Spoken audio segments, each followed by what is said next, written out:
Loyalty. It is not only a song featuring Rihanna on Kendrick Lamar's album Damn, it is also a theme I have consistently seen in the Souls games and Sekiro. In some ways, this loyalty could be beneficial, but as From Software tends to present, loyalty it is often at the detriment of the lesser of the two individuals involved in the relationship. For example, one character duo that always comes to mind when I think of loyalty in any of the Souls games or FromSoft games is Artorias, the Abysswalker, and the Great Grey Wolf Sif. For those who don't know, Artorias the Abysswalker was one of the four knights of Gwyn with amazing battle prowess. At some point in his life, he met the Great Grey Wolf known as Sif, and the two were deeply bonded. It is not known how the two met or what made the two so close, but one could make the argument that it was a simple concept of a dog, or in this case, a wolf, being man's best friend, or at least leaning into the idea of that. Another concept I often think of when I think of Artorias and Sif is of Tyr and Fenrir and their relationship in the Norse mythology, especially because of how big, or in this case, giant, Sif is, but more on that in a moment. Artorias was known as the Abyss Walker because of his fight to essentially push back the Abyss.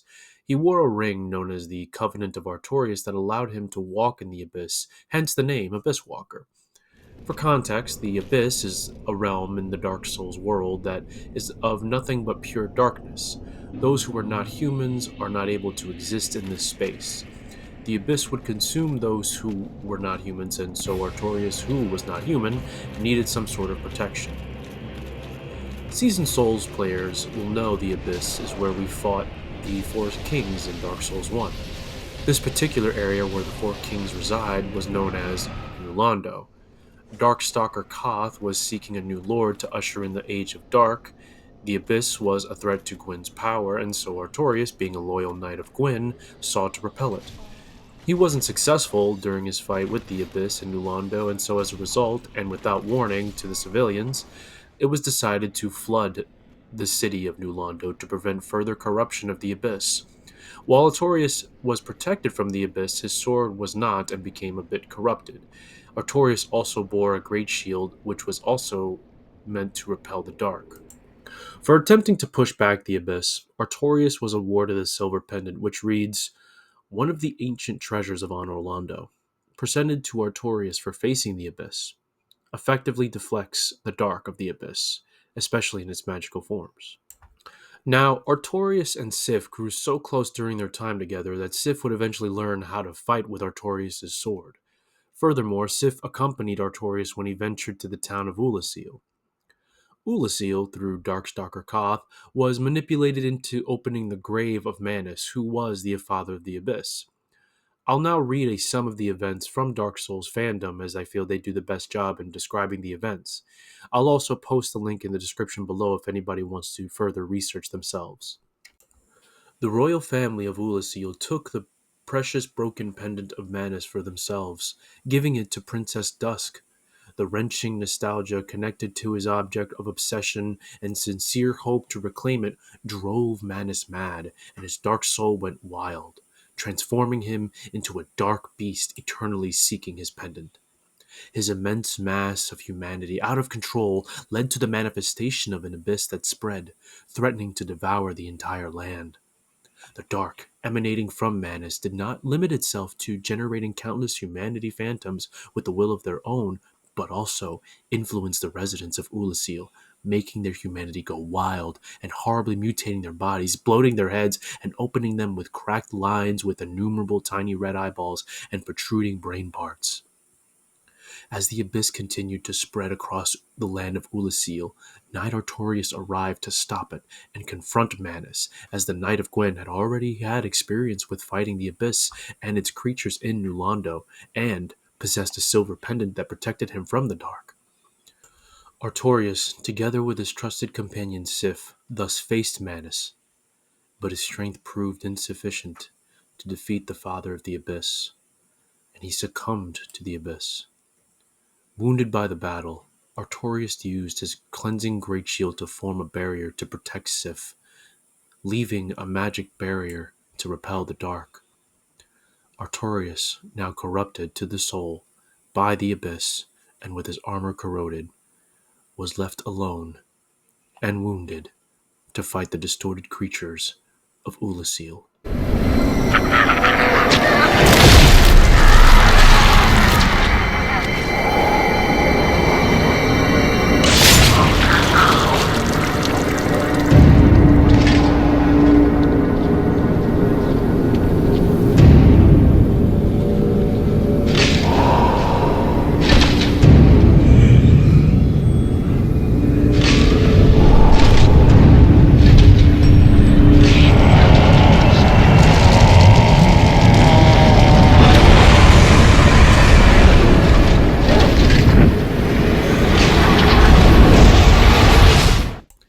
There are a couple of things to take away from the summarization.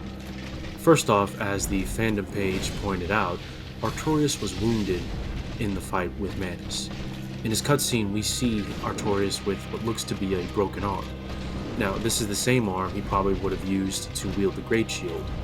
Secondly, I think this also ties into my connection between Tyr and Fenrir. Now, for those who don't know, the Aesir attempted to trap Fenrir because Odin had a vision where Fenrir was associated with Ragnarok, the Norse apocalypse that Odin was doing his damnedest to prevent. The gods did everything they could to try to contain Fenrir, even tricking him into attempting to break out from the chain as a show of strength. Fenrir met the two challenges with little to no difficulty, and during this time, the god of war and justice befriended Fenrir and even went as far as to feed him when he could. Finally, after trial and much conversation, the gods had one more chain for Fenrir, known as Gleipnir, that they knew he couldn't break, and he didn't. But before putting on the chain, Fenrir wanted one of the gods to put one of their arms into his mouth as a show of good faith while he attempted to break free from Gleipnir. None of them volunteered. None except Tyr. Fenrir struggled desperately.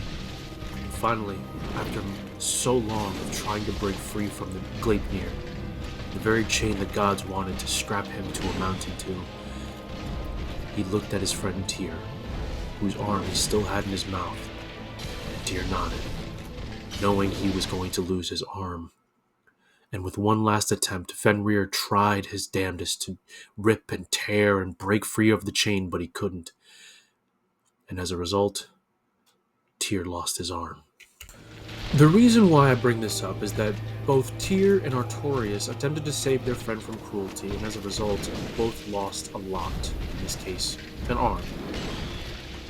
I hate to say this, but the price of loyalty may also cost an arm and a leg. It's okay if you unsubscribe, I get it. Anyway, it goes without saying that Artorias lost his soul as well, but you understand the connection I'm trying to make here. Artorias fought Manus, Tyr fought to save his friend Fenrir, so that Fenrir wouldn't spend an eternity chained to a mountain, out of some prophecy. Of the two, Artorias was the more successful. The fight he had with Manus was enough to corrupt him, and he began to lose his mind as a result, and also would attack anything with an extreme prejudice. There is cut dialogue from Artorias' fight that would suggest that he was still somewhat himself, but even he alluded that the corruption was just too strong. Wherever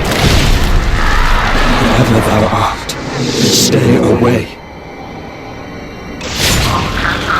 Soon, I will be consumed by them, by the dark, the spread of the abyss.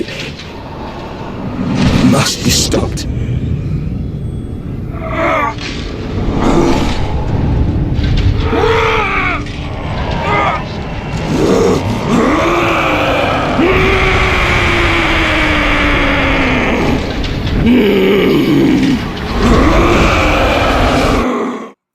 Now, we fight Artorias and ultimately defeat him, and thus ending his suffering of being a slave of the Abyss.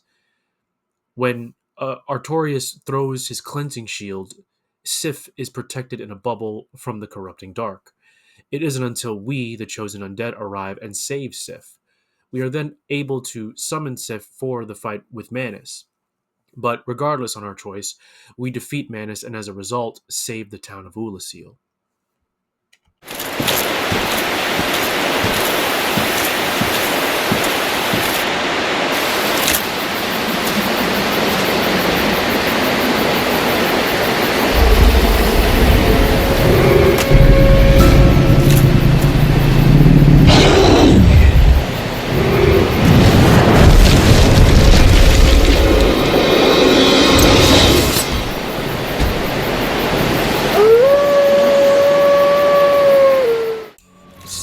grieving the loss of her companion, takes it upon herself to protect the grave of Artorias.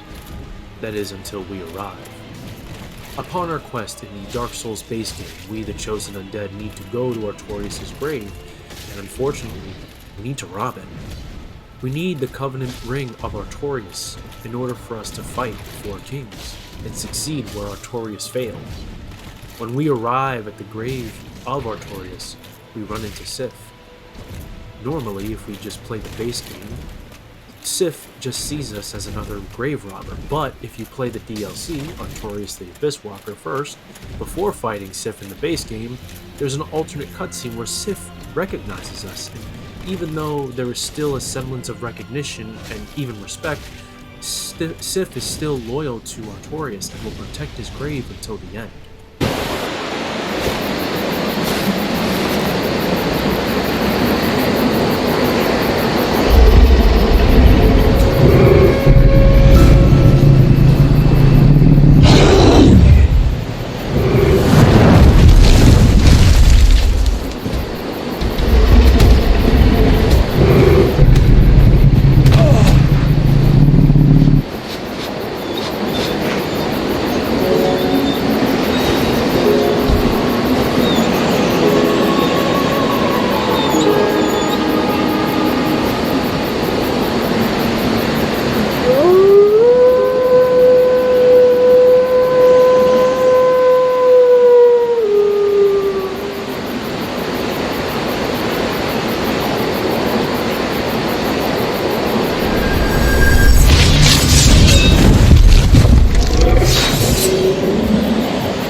This is one of those moments, and we will see it again in this video, where loyalty has a cost. Artorias and Sif fought side by side with each other. In the midst of fighting Manus, Artorias realized that he and Sif probably were not going to be able to make it out alive. The fight was not going their way, and to flee would mean the Abyss would continue to corrupt Veracial, and eventually the entire world.